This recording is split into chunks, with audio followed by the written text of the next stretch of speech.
my first year up to my final year. So these are things that I've deployed to use. So whatever I say here is not like set in stone that everybody should do exactly as I have done. You can try to pick out things from there. What can work for you? What can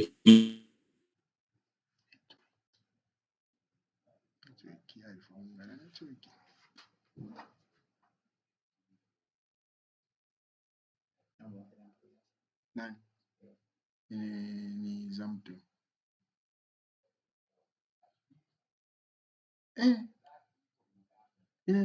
First of all, can someone just confirm if my audio is okay? Because we are having challenges with network these days.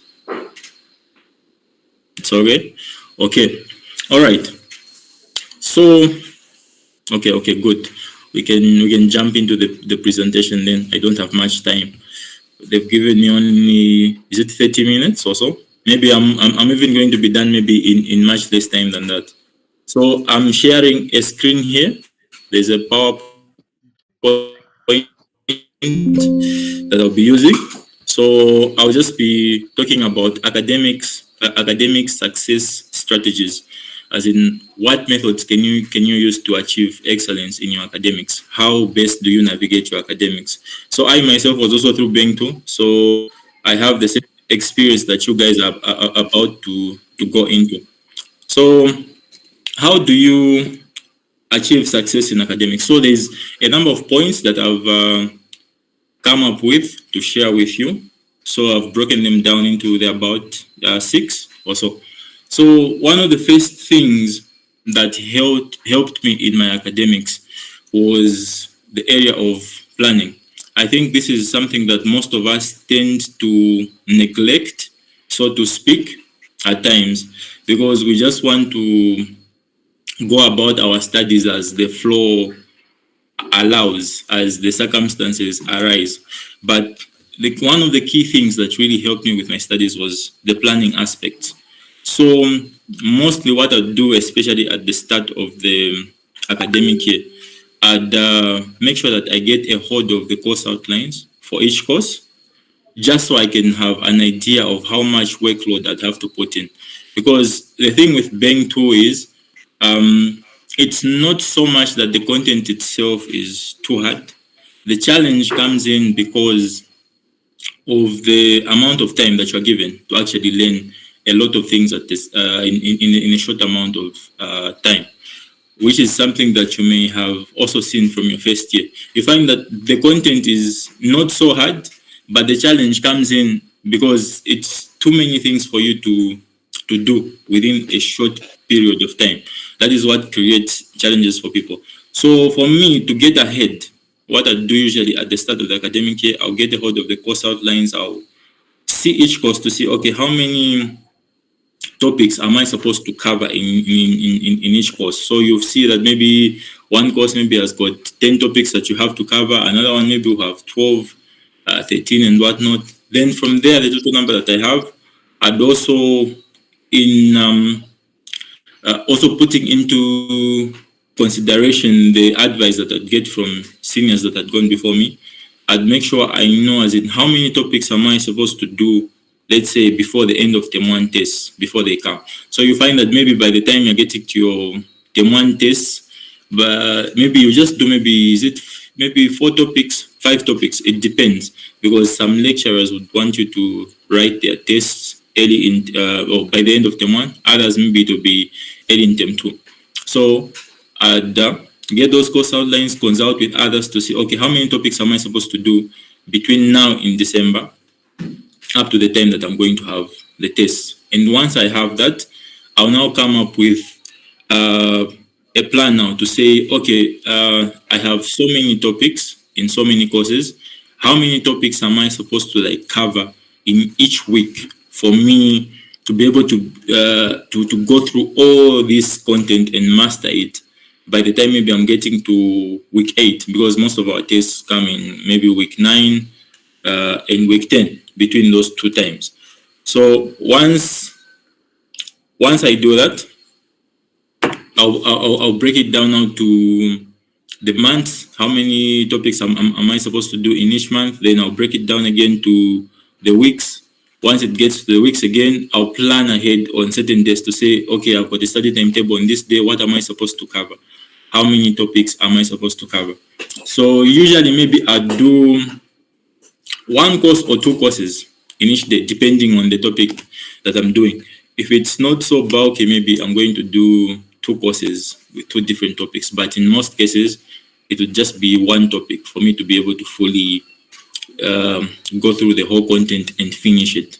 So that is the number one thing. Set clear goals. So even as you're planning your studies, that ties into what is your target? What do you want to achieve at the end of the year? What grades are you trying to aim for? That is a key thing. So for me, most times at the start of the academic year, what helped me sometimes, I think, let me say, I used to be delusional. Let me say, I used to be delusional. So in first year, when I got into first year, the target that I had was I want to get A pluses in all the courses, in all the 6 courses. That was my mindset from the start, without anyone telling me, no, you have to do this, but that was on me.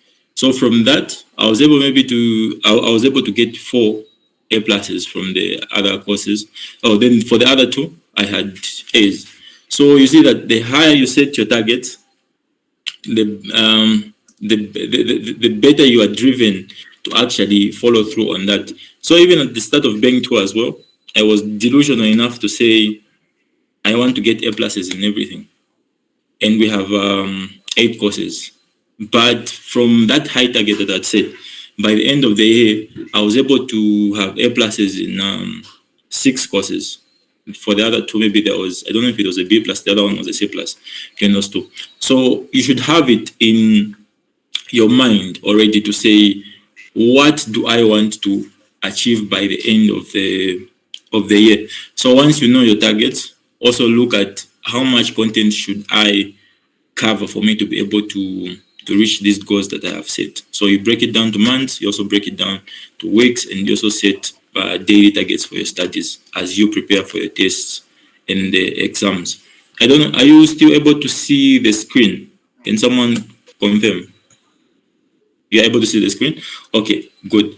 So that is the number one thing that helped me with academics. It's something also that you should take into consideration.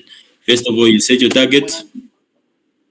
Hello, Sam? Sorry to interrupt you. We are only able to see your camera, but we are not able to see your screen, your PowerPoint. We are not able to see.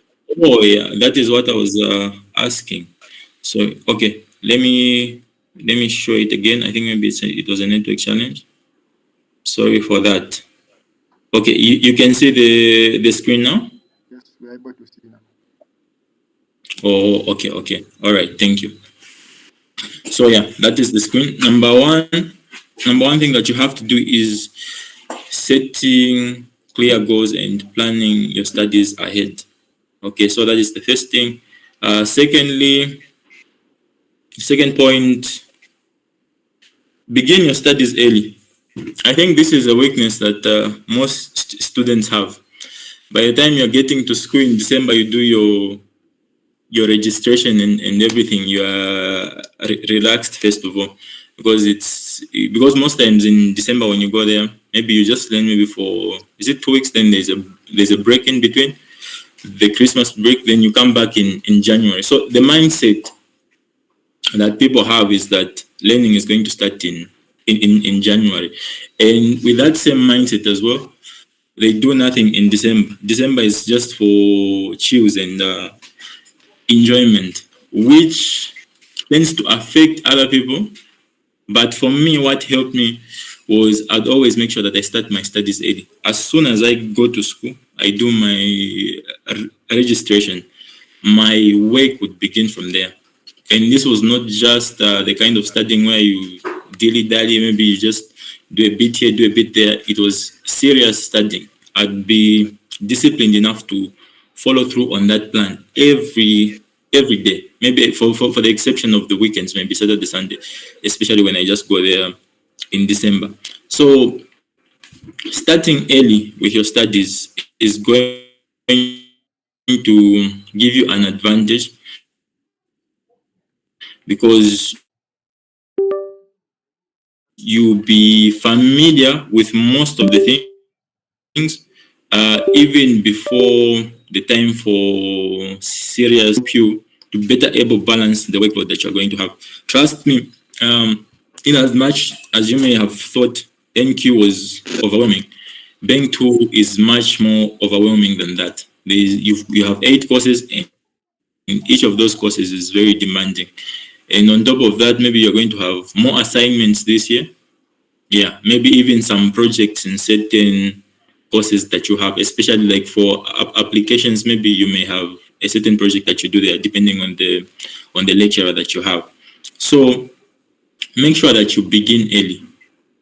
As soon as you are in school, you are in December, the academic year has started. Your work also starts from there. That is the mindset that I had.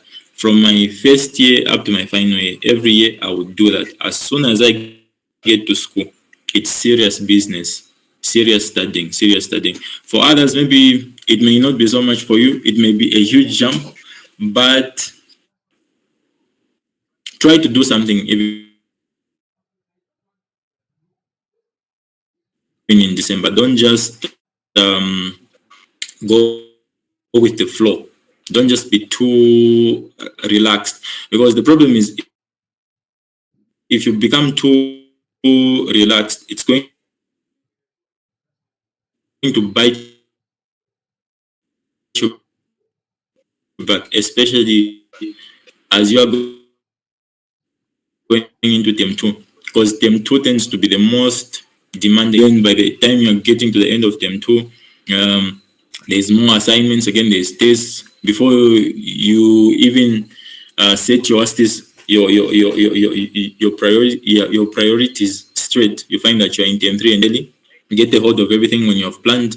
Make that is on time, because it's also going to help you with your more time for yourself to be able to go through the content multiple times, to understand it properly, to attempt maybe multiple past paper questions as well. So that is a key thing as well that will help you begin your studies early. Then number 3, collaboration.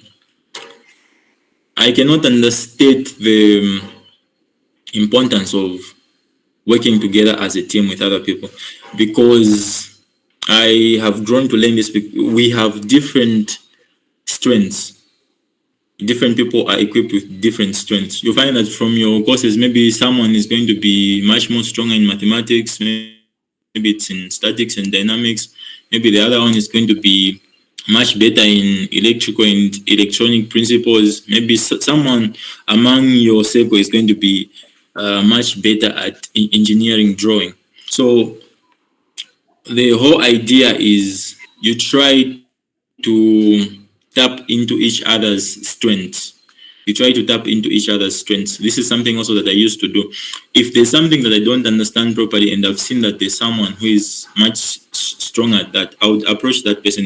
If I've got a challenge, I'll say, okay, help me out with this. I'm not really understanding this thing. I don't know if some of you are in your first year, but there's a guy, he also finished this year. His name was James Mitty. We used to call him Professor. The guy was very good in mathematics. So like for MA 210, MA 310, MA 411, that is like from second year up to fourth year. I'd mostly consult with that guy, and I would also use materials that he used to prepare, because he would make some handouts, some notes as well on mathematics, because the guy was very good at mathematics. So I was clever enough to be able to tap into that strength of his, because I recognized that I wasn't as good as he was in that area, and I tried to like learn strategies from him, study the materials that he would prepare as well.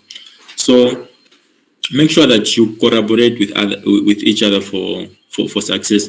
I'm sure there are other people who may say they don't do too well with maybe group study setups that are like formal, where you have a group study and you've said to say each week we'll be meeting here and there to do ABC.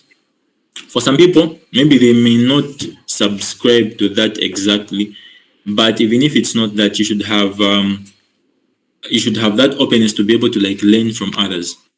Because I myself, except maybe for the first year, that is when I was in a group study. For the other years going up, I had a challenge with that because most of the group studies that I was in, maybe they would want to be meeting, maybe it's at night, maybe it's between 18 to 20 hours, 18 to 21. That's when they do the group study. But for me, that never used to work because 18 to 22 somewhere, those were my peak hours for studying. So those two priorities used to collide. But that did not stop me from consulting with others. For others, it may take the form of doing group studies. For others, it may just be, hey, I've got a problem with this topic, help me with this, maybe from time to time. But whatever you do, make sure you are able to collaborate with others, learn from other people. So under this same point as well, the part of collaborating with others for success, a key part is also consulting from your seniors. So like I explained before, at the start of the academic year, I'll do my planning. I do my planning and start early. But what I also used to do was I used to consult my seniors, and I'd, I'd contact a guy or maybe guidance for this year. How do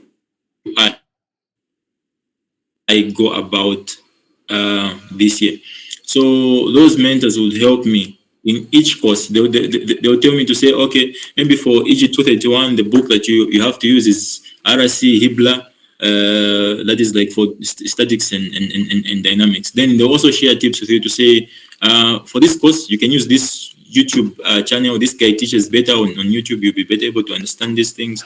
Then they also tell you specific things about how the lecturer teaches these things, how they assess you, maybe where they get their questions. Because for some lecturers, you find that maybe they just get their test questions from a specific book. And if you have not consulted with others, or if you have not gone through enough past papers, you may not know exactly where those things are coming from. But just by consulting people that have gone before you, they're able to show you that, to say, okay, for this lecture, he just repeats past paper questions, and that is the key. And that actually happened a lot, especially in my final year.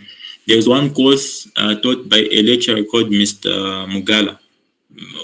In our final year in mechatronics, it's called process control and instrumentation. The man always repeats questions. It's always the same questions that you find in the tests, in the sessionals. It's the same ones. If you just took past papers from the past 4 years, you see that it's similar things. And if you just went through the past papers and you went to the exam, you'll be able to pass. So I was able to consult with a senior of mine who finished last year. He told me that in advance, to say, with this man, don't bother so much. Just go to his classes, use his handouts, go through his past papers, and you're done. And for sure, that is what was happening.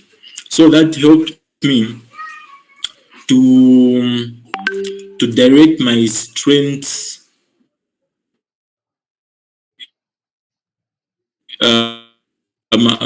to the air. You go this way, you go that way, you check this book, you check that book as well. Of course, it's good for supplementary studying and for your own understanding, but consult with your seniors to say, okay, for this particular course, what books do I use? How does the lecturer assess us? Is he more of into assignments? Where does he get the questions? If you're more of into YouTube videos, you also try to ask, to say, okay, which channels can I use on this? And I do that for each course. So you should also be able to do that. So consult with your seniors, then also learn to work with your peers as well. Let them help you. Let them share their strength with you, so that you also grow in your weaknesses. So yeah, this slide also talks about the same thing that I was talking about, the collaboration. Then this is now the fourth point, I think. Fourth point, discipline. Discipline. I think of all these things that we have discussed, whether it be planning, whether it be consulting from people, starting early and everything, the key that is going to hold up all these things for you to have your success that you have desired is discipline. This is where most of us miss it. Some people start well, after a few challenges that they have, then they become discouraged. And here, my words, this is not to discourage you, not to put fear in you. Um, Everybody is going to have something that is going to challenge them, especially when it comes to Beng 2, the second year. There's always a certain course maybe that will challenge you in a certain way. Maybe it's the course load that is going to come a bit too heavy for other people, and they may feel discouraged at times to not go on with their goals, even a few hurdles that may be there. But the key thing that you have to know is that it's not over until you write your final sessional exams. So for me, there's one course that I tend to talk about. There's a course that you have in your second year, EG 244, Material Science. By then, we just had Dr. Chama. Dr. Shadrick Chama is the one who was taking us in that course that year. But this time I hear that he shares it with Dr. Enzo Lange. Yeah, so in Material Science, I started out well. I planned everything. I started daily. I consulted with people. I was studying. Then we had this quiz, the first one that we had in our in our Temwenani before the Temwenani test, and I ended up getting, what's this? Let me remember. It must have been maybe a 25%. Yeah, it must have been a 25% or something, because I think it was 5 out of 20 on that quiz. I had failed. I felt discouraged for a bit, but I just told myself to say, okay, this is just a minor setback that is there. How can I change things now? What strategies can I now adopt? What things should I change?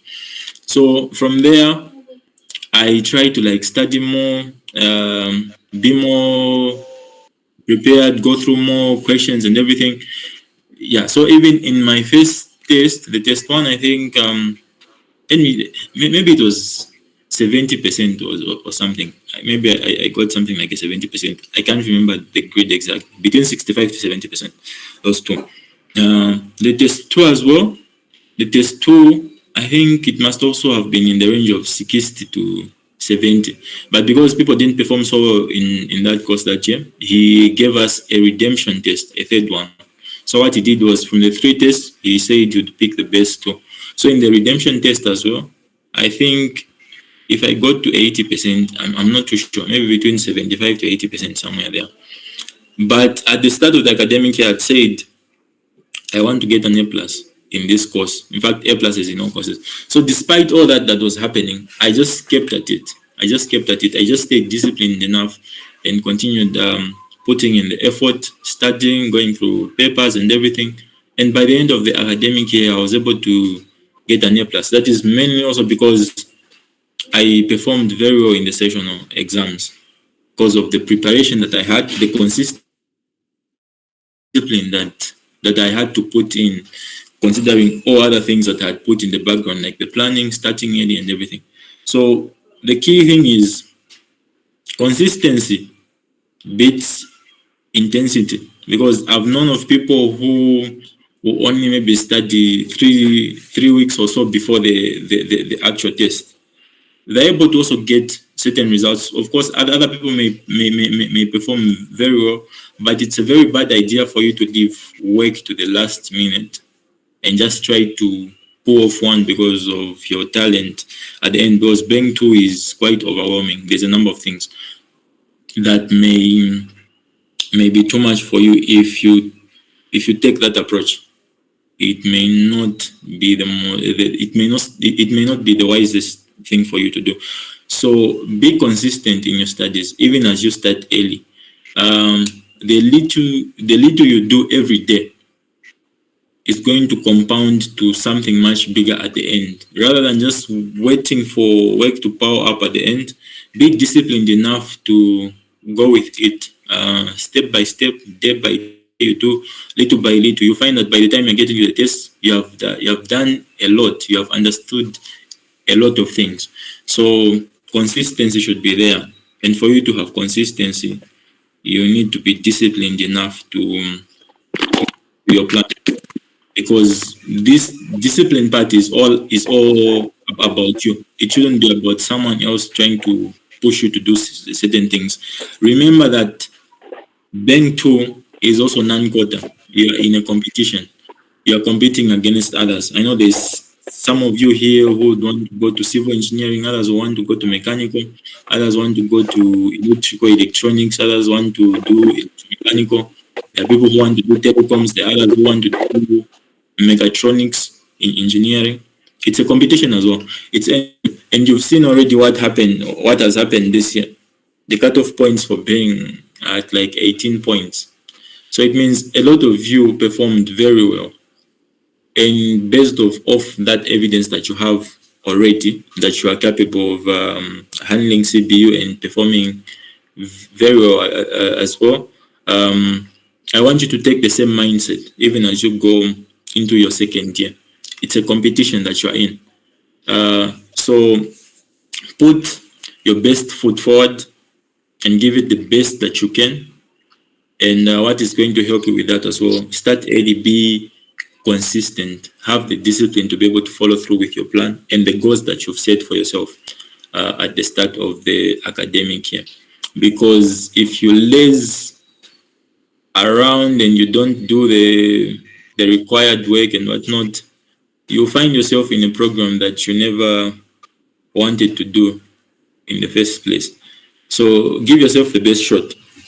Give yourself the best chance to be able to get to the desired program that you have. So be disciplined enough to be able to see the future that you have envisioned already for yourself, and that should fuel the motivation that you have to follow through on the work that you have to do. Because trust me, you're going to be challenged, but what you should not do is be discouraged and give up. Make sure that you follow through with the plan, keep on working until you get to what you have desired. And lastly, from these points that I've shared, rely on your faith. Yeah, I know maybe for some it may sound strange, but I've never hidden the fact that I consider God to be the most important part of the equation for me. Of course, you can have academics success without God. It's a matter of principles. It's a matter of principles, because some of the best scientists that you have maybe in history, some were just atheists. Maybe some of the highest performing people that you had in your classes last year, you never saw them go to church. They were never as devoted. But for me, this is a matter of fact. For me, God being my strength has also played a very key role in my academics, because as I've talked about the challenges that I went through, maybe the discouragement and everything, having that relationship with God is what would help me to stay focused. It would help me to stay the course. Yeah, from God I got the reassurance as well that as God has helped me in the past, like from my first year all through even into my final year, I had that faith as well, the belief to say God is always going to be with me. He's always going to help me with my studies. But that is not to say that I just prayed all the time and I neglected studies. No, study in your own right, but there's also a place for God. I don't know how exactly I can explain it, but I also just held on to God as my advantage. It could be maybe in God helping you to understand things better, because as a Christian, I believe in having the Holy Spirit, and in one part of the Bible it says the Holy Spirit is able to teach you all things. Yeah, so I'd also just leave it up to God. And so sometimes it may not even be in those areas necessarily. Sometimes it could also just be in terms of your health or your mental health, your physical health, and your mental health. I am one person who can testify to say from my first year up to my final year, there's never a time when I got sick during tests to the point that I missed a test or it affected my preparation. That in itself as well, I think it's also according to the hand of God. Of course, there's the lifestyle part, what you eat and whatnot, but there are people who've had challenges with health that impeded their success in academics. But for me, it was never like that.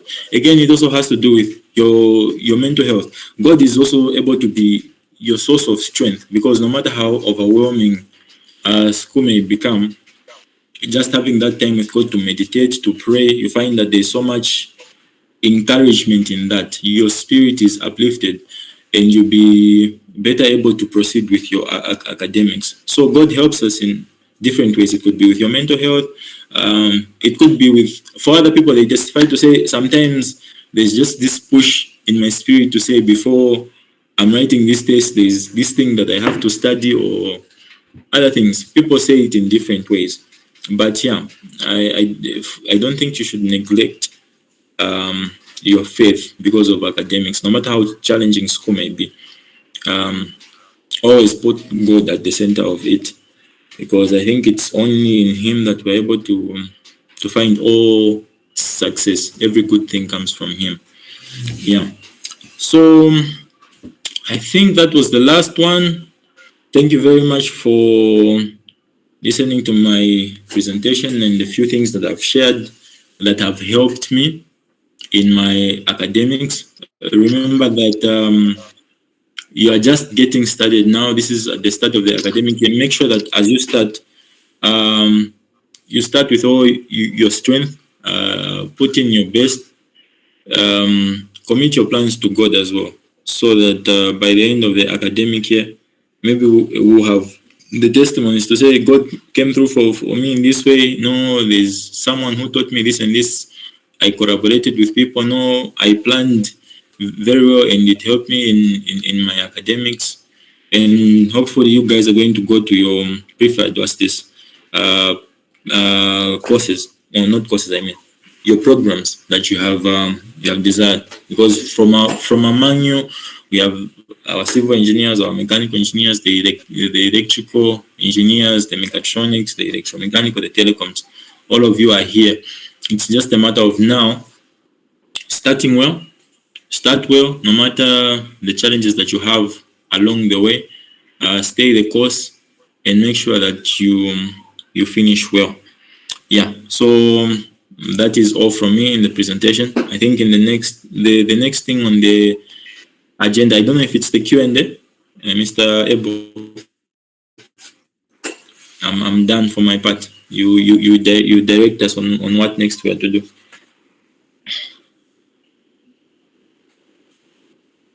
Mr. Ebo? Thank you, Temwenani, for sharing your experiences Sure. with us. You are such an inspiration to us young engineers. Yeah, so I think at this time you can talk about the book. Then we can Oh, yes. Then we can leave some oh, time for question and answers. or for question and answers. Oh, okay. So in my introduction, I left out a part. I am an engineer, but I'm also an author. So in my authorship journey, this is the first book that I've published. It's called Engineering Formative Years, Memoirs of an Intern. So the book that I've written, it's an ebook going at 80 kwacha, but the content of it is, I basically just tell the story of my time transitioning from the classrooms at CBU to the first time that I got my industrial experience. So the whole journey is written from between October 2024 to November 2024, because my internship was just for 2 months. I was working in Osaka at 260 Brands, which is Seba Foods, Zambia. I'm sure most of you are familiar with that one. Yeah, so I just detail in my book like the lessons that I learned, the challenges that I faced, because it was the first time that I was like in the workplace. You find that there are these disparities between what exactly you learn in class and how you apply it, also in terms of how you relate with people. So it's a whole package, as in I just tell that story to say from my beginning where I had no clue exactly what I was supposed to do in the workplace and feeling like I'm not belonging, all the failures that I had at the start to the very end when I rose to become one of the trusted people by my supervisor, who was the head of the maintenance department, a mechanical engineer, Mr. Moradi Krishnan. He's from India. He's an Indian working in Zambia. So by the time I was getting to the end of my internship,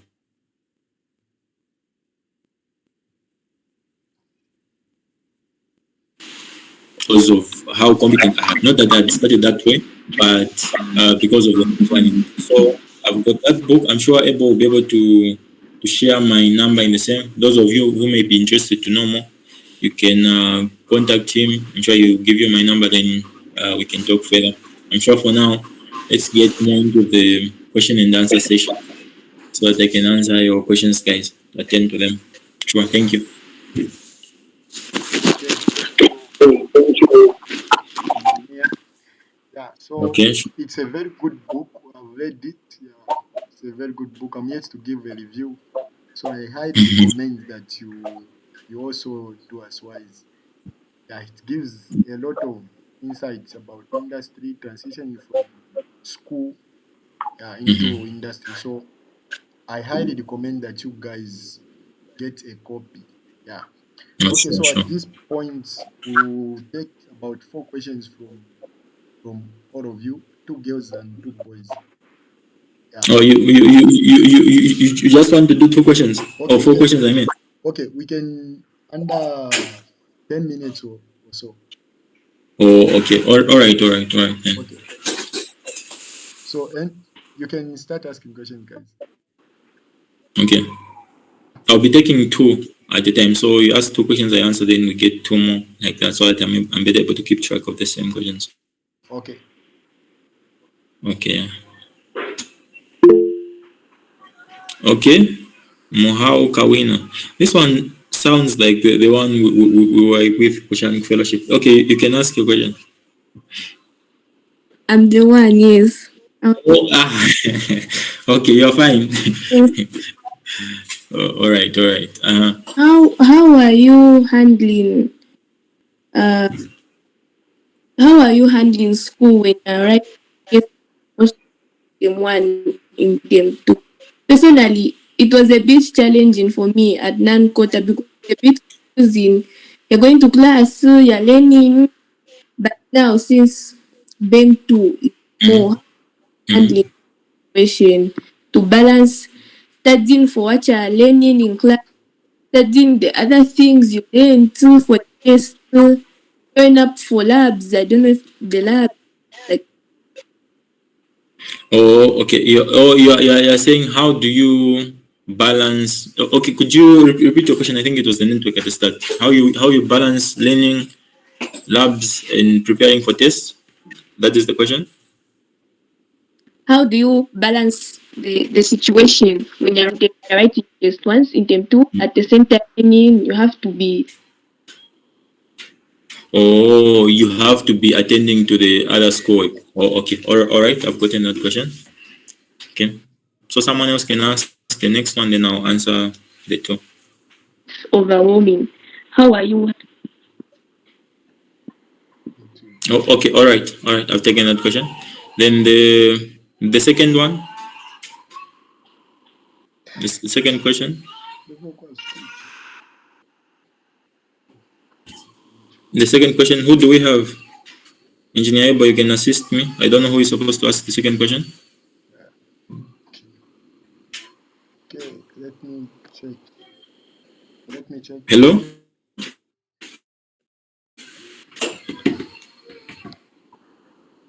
Do We don't have a second question yet. okay, let me check. Oh, okay. Okay. While you're checking, let me answer that question. So, Mohau has raised the question to say there are times when you are having your tests, and at the same time you also have other coursework that you have to balance up with. How do you strike a balance between those because it becomes overwhelming? So, for me personally, sometimes it wasn't exactly a matter of balance. It wasn't exactly a matter of balance. So what would I do mostly, because I had that advantage of starting early.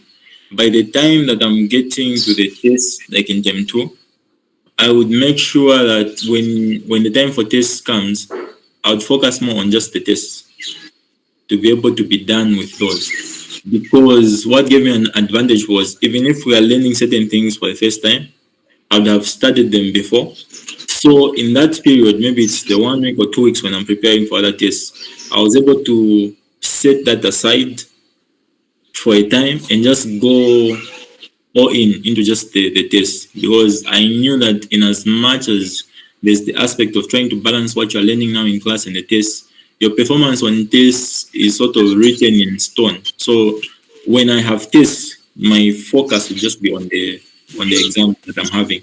For the other courses, I had a bad habit. Maybe it was also good because it used to help me. I would neglect them because for most That's of for boys. the because for the other things I had already studied them. So it's about, You can tell once you Brandon. start early, it gives you that I think. advantage. You can tell Brandon. Hello? Victor, kindly mute your mic. Oh, okay. I think Victor's mic is on. Victor, could you Anyone mute can your mic, use. please? Anyone. Anyone. But Baby's weekend, I think that's what yours. Could Victor mute? Vula kwa yako. Okay, you have muted your Sitting, mic. Kale. Is it Victor? Spin record. Yeah, Victor, can you Yes, yes. mute your It's mic? me. It's me, Victor. Can you mute your mic? That's what Victor. Okay, yeah. So what I'm saying is, when it comes to tests, I necessarily never had to do a balancing act. If there are tests, my focus will just be on the tests. Pass the test, then I'll come back to that content later to be able to go through it. But when it comes to labs, you cannot necessarily do that unless if there's an extended time that you need before you submit your labs. But if you start studying early and you've gone ahead of time, you'll be better able to have that flexibility to say, I can put these other things on hold first of all and focus on this. Or if you're having labs, you could do your labs while you're preparing for your tests, because you already started your preparation well ahead of time. So it doesn't get to overwhelm you as much. Yeah. I hope that answers part of your question. Then we can go to, is it Victor? Victor Shimwala? Shimwala, what's your question? So like I wanted to ask, is it possible for you to maybe like specify the types of books to use like for each specific course? The types of books to use for each specific course. Uh, I think I have forgotten most of the books by now. The best ones that can give you that guidance, I think Ebo is able to do that. Ebo should be able to give you those books. Because for me, I just maybe remember the books for statics and dynamics where we had RC Hibla and Mr. There's a certain hands-on on YouTube. So for specific books that you can use, try to consult with Ebo, because the lecturers have also changed. So I'm sure there are some changes of what you can use. Yeah. Any other questions? Mohau, you've got another question? No, I don't have an. No, not really. Oh, I saw yours. This is raised. Your hand is raised. Okay. What are the other 83? Okay, Victor, you have another question? Not really, sir. Oh, okay. Your hand is still raised, so I thought you wanted to ask another question. Okay. What are the other 30 saying? You don't have any questions? Mwiratina, guys. Keep sharing questions.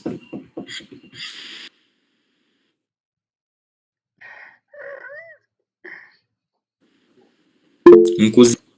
A lot of people say that it's hard to find a job for engineers. So I wanted to ask which engineering degrees are marketable here in Zambia. Which engineering degrees are marketable here in Zambia? Yes. That is a tricky question. All of them are marketable. Um, Though, let me speak specifically first of all for mechatronics and electromechanical. The thing with mechatronics and electromechanical is because it's sort of hybrid, so you not necessarily have job openings that say we want a mechatronics engineer or we want an electromechanical engineer because of the hybrid nature of it. But in mechatronics, you can choose to specialize in certain areas because of the background that you have in electrical stuff and the mechanical stuff. So you could find yourself applying for roles where you necessarily maybe want an electrical engineer, or maybe it's network engineering, because for mechatronics also do some networking stuff in the fourth year, in the final year. Then the job market generally for all the other programs, for the well-known ones like let's say mechanical, civil, and the others. I cannot speak exactly about how the job market is for the other people because I'm not hunting for that. But I've seen across maybe LinkedIn or other postings, there are multiple places where they are looking for mechanical engineers, electrical engineers, and whatnot. The only thing that you should worry about exactly is knowing your stuff well now, or you're learning, and developing skills that will make you marketable at the time when you are applying for jobs, as in what is going to set you aside from the other person who just has a degree. So what you can do is, if say you want to go into mechanical engineering, try maybe to go on LinkedIn or any other place. You try to search for mechanical engineering jobs, say in Zambia. Look at the skills that they require and make a plan to be able to build those skills within the time that you'll be learning so that you position yourself better. Yeah, I think that is all I can say on that. Okay, we can take the next question. Yes, we can. That was Samuel Piri. Good afternoon, sir. Afternoon, sir. My question is it a red flag when you see a certain program, this number of people are doing? For example, I want to do aeronautical engineering, and I've decided that this number of people are doing it. So is it like a wrong thing for me to go ahead and do the same program? Or what? Okay, because of the number of, so your question is saying if there is a small number of people, could you mute your mic, Samuel? Okay, yeah. So your question is saying if there's a small number of people in a certain program, is it an indication for me that I should not go for that? Not necessarily. It has to align with your interest. What is it that you actually want to do? But in as much as you're looking at your interests, also try to be practical. You also look first of all, look at the Zambian job market. If you go for a certain program, how marketable is it?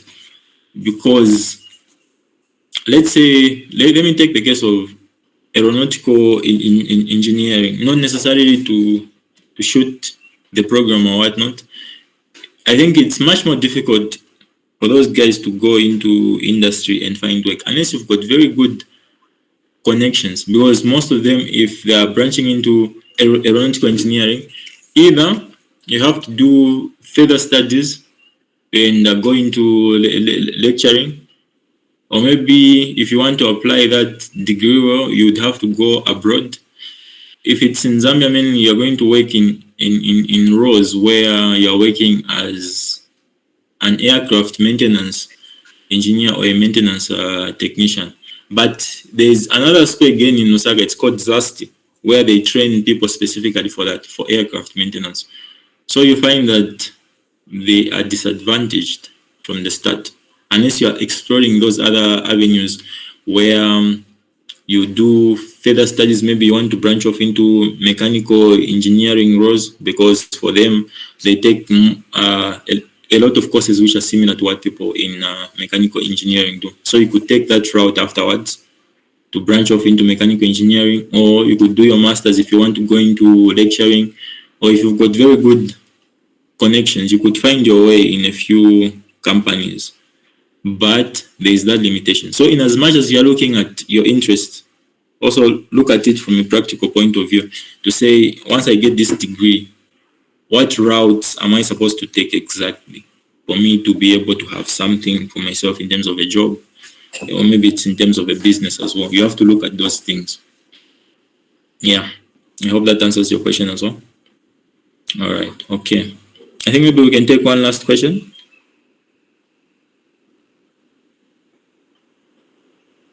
We can take one last question. Anyone from among you who has got a burning question to ask? Jonathan Kombe. Okay, Jonathan, you can go ahead.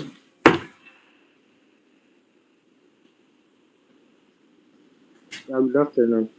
Afternoon, sir. Is there a specific number that is needed in FJ, a department like civil engineering? How many students do they need? Mm-hmm. For E, how many students do they need? Specific numbers. I think they are there, though I'm not sure about the exact numbers. But in most of our intakes, the programs which usually had a lot of people were mechanical, and electrical. Yeah. Because civil, most times, maybe you'd have about between 50 or so people would go there. Mechanical as well, maybe you'd have 50, somewhere there. But the program which had the most people maybe was Triple E. Triple E, maybe we had about 70 or so, I think so. Yeah, but the range is mostly the class, it's between 50 to 60. The programs which have low numbers, mostly it's mechatronics, because for us from the start, maybe we were just about 30 something. In our final year, we were about, was it 32 or 33? Then there's aeronautical as well, which has a small number, in telecoms. But on average, you should have between 50 to 60 people. But it depends on the year. So like if this year there is a lot of you, then the numbers would have to go up. They'd have to go up a bit, yeah. Okay, yeah, that's it.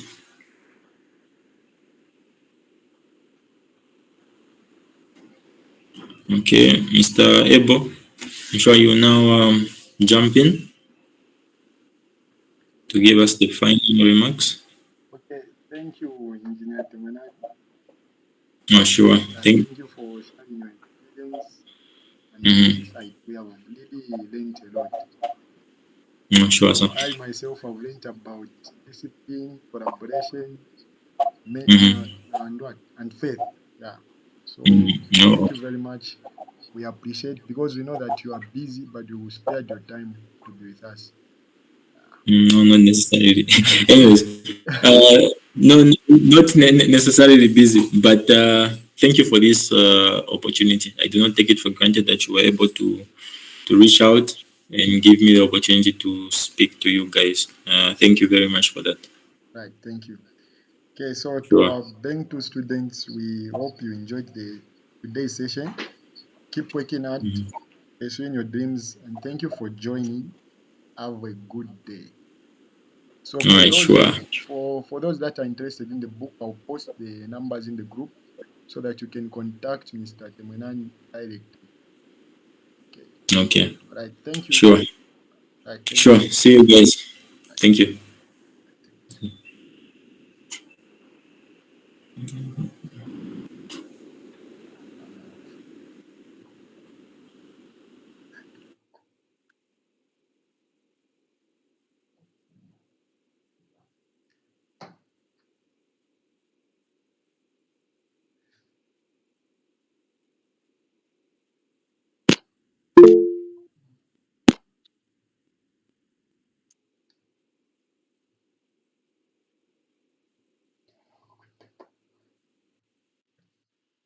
Okay.